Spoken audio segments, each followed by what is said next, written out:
Alors maintenant, on est avec Olivier Soulier. Bonjour Olivier. Bonjour. Alors vous êtes donc médecin homéopathe, vous êtes membre fondateur du Conseil scientifique indépendant et du syndicat Liberté Santé.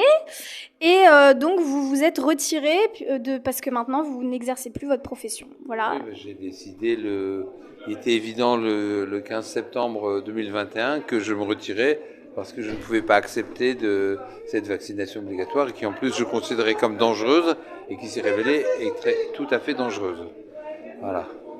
D'accord. Est-ce que vous pouvez nous dire pourquoi vous êtes là aujourd'hui à la Journée des Libertés avec l'association Réaction 19 ?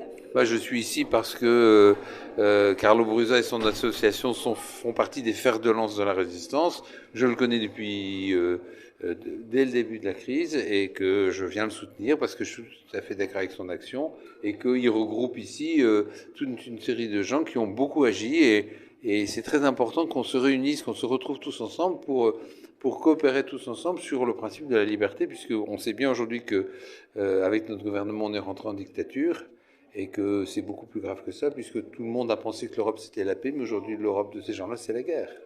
Donc voilà, on est vraiment dans un engrenage extraordinairement dangereux, hein, avec, comme je l'ai dit tout à l'heure, une vache à 3 temps. La première c'est le Covid, le deuxième c'est le climat, la troisième c'est la guerre. Et la dictature dans tous les cas, et la volonté d'asservissement des peuples par une poignée d'êtres humains. Et ça, c'est quelque chose qui n'est pas possible. On est tous amoureux de la liberté, on est amoureux des êtres humains, et on ne va pas accepter que l'humanité soit abîmée ou détruite parce que quelques paranoïaques ont décidé que ce serait comme ça. Est-ce que vous êtes quand même, je dirais, optimiste pour la suite des événements, malgré tout ce qui s'est passé, tout ce qui va encore se passer ? Alors, ce qui rend très optimiste, c'est des journées comme aujourd'hui, parce que on voit qu'il y a une énergie très forte qui est là. Il y a énormément de résistants. Cette crise a été un énorme révélateur de personnalité, de qualité de personnalité. On a vu énormément de gens qu'on n'aurait peut-être jamais remarqués et qui se sont levés. Des anonymes, des quotidiens, et qu'on a vu se lever, des personnalités remarquables qui sont apparues. Et on en a rencontré énormément. Donc cette crise est un énorme révélateur. Et ce révélateur de qualité des êtres humains, d'attachement à la liberté, d'attachement à une vision humaniste et à une foi profonde dans la vie, c'est quelque chose qui est apparu. La deuxième chose qui est très positive, c'est que on s'est rendu compte que tous ces gens qui s'amusent à manipuler les virus ont pensé qu'en manipulant un virus, ils pourraient faire ce qu'ils voulaient, du style on va faire la guerre, nous on a le vaccin, vous ne l'avez pas. Mais ils se sont rendus compte que ça ne marche pas, les vaccins ne marchent pas. Donc il y a vraiment un énorme coup d'arrêt à la manipulation possible. Ils ont bien capté que leur manipulation ne fonctionnerait pas. Et que la nature allait se dérober d'une façon tout à fait étonnante et remarquable. Et je trouve ça absolument fantastique de voir que la nature se dérobe aux tentatives de contrôle. Et on voit, c'est assez rigolo parce que on voit même à de tas de niveaux, on a eu ce problème de réchauffement climatique et puis depuis 2 ans, plus personne ne comprend plus rien parce que ça s'inverse. Et je trouve extraordinaire que la nature se dérobe et que la capacité de vie des êtres humains que l'on voit dans l'émergence des résistants, la capacité de vie, comme l'avait dit Montagnier avait dit les virus mutent régulièrement et le virus s'est débarrassé des ajouts qu'on lui avait mis.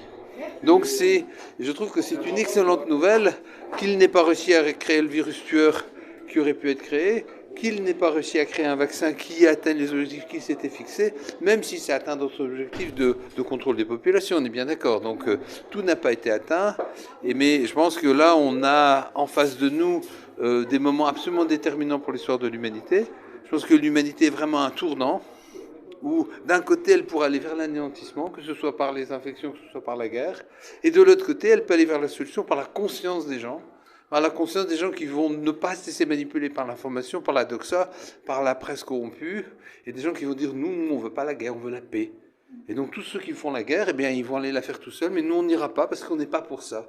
L'Europe c'est la paix et c'est pas l'Europe de la guerre, et donc nous on ne veut pas la guerre, on veut la paix, et on veut que ça règne comme ça sur le monde. Voilà, ça c'est des signes d'espoir. Il y a énormément de gens qui passent comme ça et qui commencent à comprendre que c'est pas l'objectif de tout le monde et que le gouvernement ne nous veut pas forcément du bien. Et donc la conscience de ça fait un réveil extraordinaire et je pense que là on est à un véritable tournant de l'humanité. J'ai même envie de dire que il y a une ère colonialiste qui a commencé avec la découverte de l'Amérique avec Christophe Colomb. il y a eu la colonisation, et puis la décolonisation, et maintenant la dernière colonisation, c'est la colonisation américaine, elle est en train de tomber, et on va revenir probablement vers une liberté des peuples. Et comme dit tout à fait clairement Michel Maffezoli, quand un système est au bout de son mode de fonctionnement, il devient fou, et il prend des excès, des abus, de tout ce que l'on voit maintenant. Et finalement, c'est quoi les guerres, les épidémies? C'est des convulsions d'un monde en changement, et des accouchements d'un monde en changement qui a du mal, et qui accouche dans la douleur, et ce qui n'est pas obligatoire.